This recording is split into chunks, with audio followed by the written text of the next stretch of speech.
At the start, a girl stumbles upon a nest of goose eggs. Just as she's about to take a closer look, she hears a soft peeping from inside. Aware of the recent destruction caused by humans, leaving many geese either dead or scattered, she rushes home, grabs a backpack, and carefully gathers all the eggs, filling her bag to the brim. Rather than cooking them, she wraps each egg in a scarf. The next day, while the girl is at school, the goslings begin to hatch. When she returns and sneaks into the barn unnoticed by her family, she's determined to care for these adorable, newly hatched lives. When her family realizes she's missing, they frantically search for her. They find her in the barn, surrounded by fluffy goslings. Seeing her asleep among them, her father doesn't wake her but gently covers her with a blanket. As he's about to leave, the girl suddenly wakes up.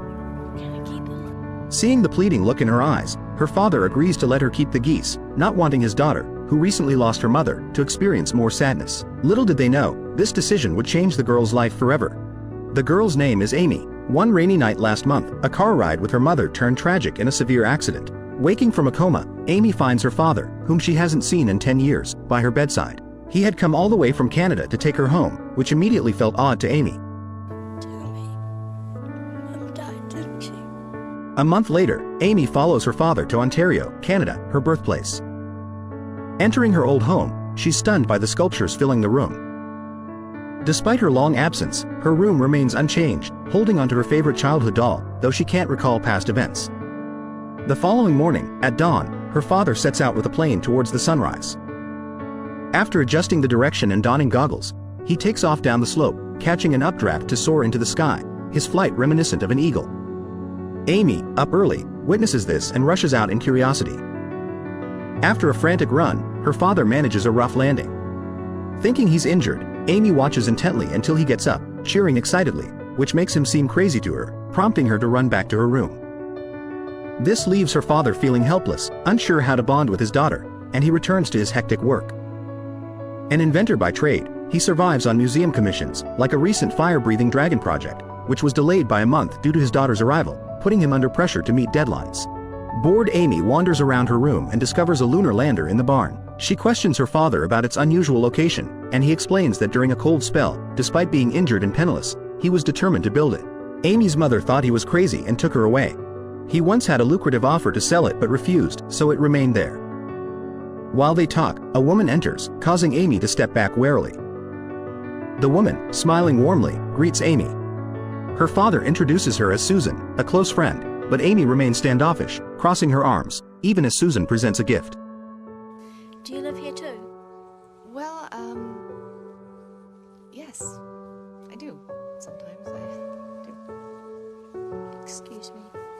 Amy's father apologizes to her, but she's indifferent and expresses no interest in school, still shadowed by her mother's loss. Surrounded by geese, she sits on a fallen tree, lost in thought, until she hears peeping and discovers a goose egg, then finds a destroyed nest with more eggs below. Hearing the goslings inside, Amy carefully gathers all the eggs into her bag and brings them home, fearing her father's disapproval. She hides them in an abandoned shed and makes a makeshift incubator. The next day, despite going to school, she can't concentrate, preoccupied with the goose eggs at home. As the goslings hatch, their adorable appearance reinforces her decision to care for them. Meanwhile, her father attends a protest against reckless development, which not only ruins fields and streams but also endangers animals and the environment. Returning home late, they find Amy missing and search with flashlights. Susan eventually finds Amy in the barn, surrounded by fluffy goslings. Her father agrees to let her keep them, and Amy starts to care for them as if they were ducks. When her father gets up, she hands over the goslings, instructing him to feed them every 2 hours before she heads to school. Seeking advice, her father visits the Forest Service, where he's told that the geese will migrate by late fall but won't know where to go without parental guidance. The priority is to raise them first. Amy, seen as their mother due to imprinting behavior, plays with the goslings as soon as she returns home. One day, a forest ranger visits and explains that there's a law against allowing domesticated geese to fly. He suggests clipping their wings from a young age and moves to demonstrate on one of the geese.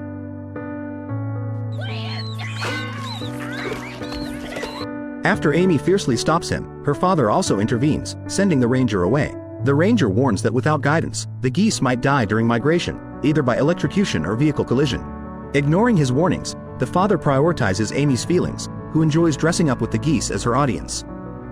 Seeing Amy play with the geese on her dirt bike, her father conceives a bold plan to use a plane for their migration, sparing them from wing clipping. He and a friend install an engine on the plane, but the initial test ends in a crash. To prevent injury upon landing, he adds 3 wheels to the plane, which then flies smoothly. During dinner, the father shares his plan to lead the geese on their migration with the plane.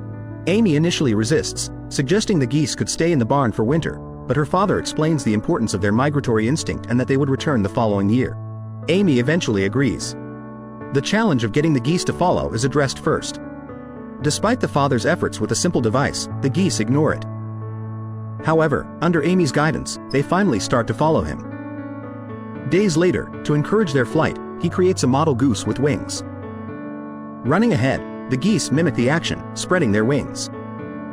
To acclimate them to the plane's noise, the father runs ahead with a tape recorder playing engine sounds, and the geese eagerly follow, growing accustomed to the noise and developing their flying capabilities. When the father attempts to lead them into the sky, the geese remain grounded, indifferent to his airborne efforts. Even with Amy driving them from behind, they don't budge.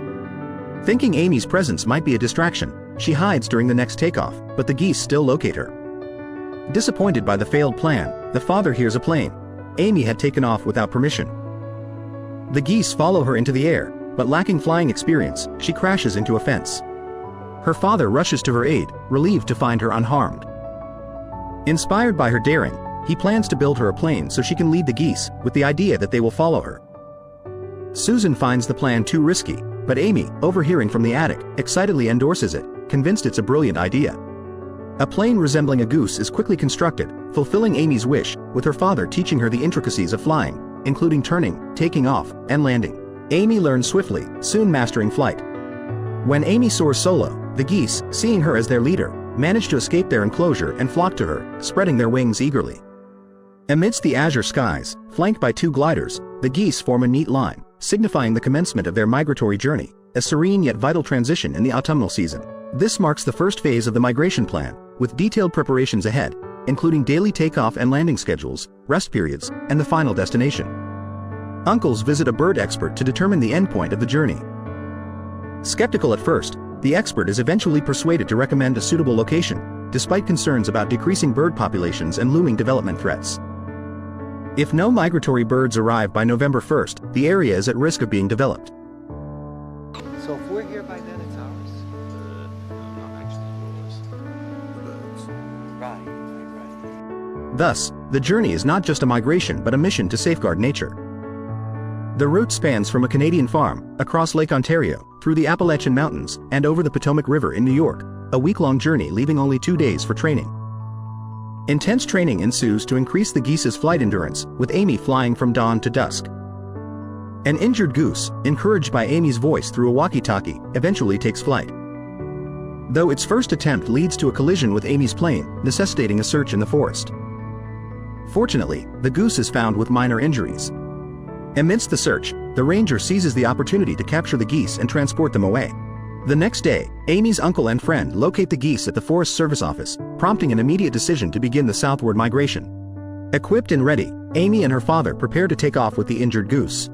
As one ranger departs, they execute their plan. With Amy and her father airborne, the uncle distracts the remaining rangers, allowing a friend to free the geese. As the geese are released, Amy and her father fly by, and at Amy's call, the geese take flight, joining them in the air, officially commencing the escort flight plan. In a short time, they fly over a small town, reaching the skies above Lake Ontario. A boat steered by friends and Susan guides them, navigating the 120-mile expanse of the lake. Approaching the opposite shore, the geese grow weary, necessitating a nearby landing.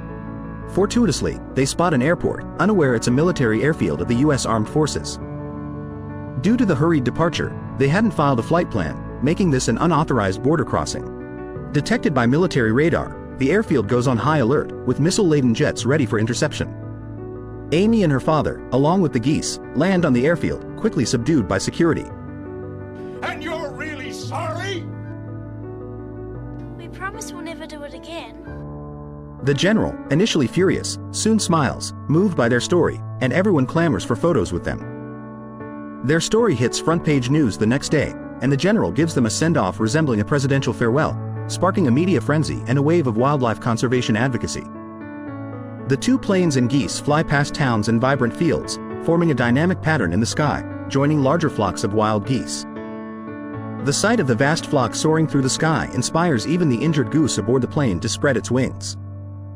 The tranquility is shattered by a hunter's gunfire, targeting the geese as mere game. To protect the flock, Amy maneuvers the plane in front of them,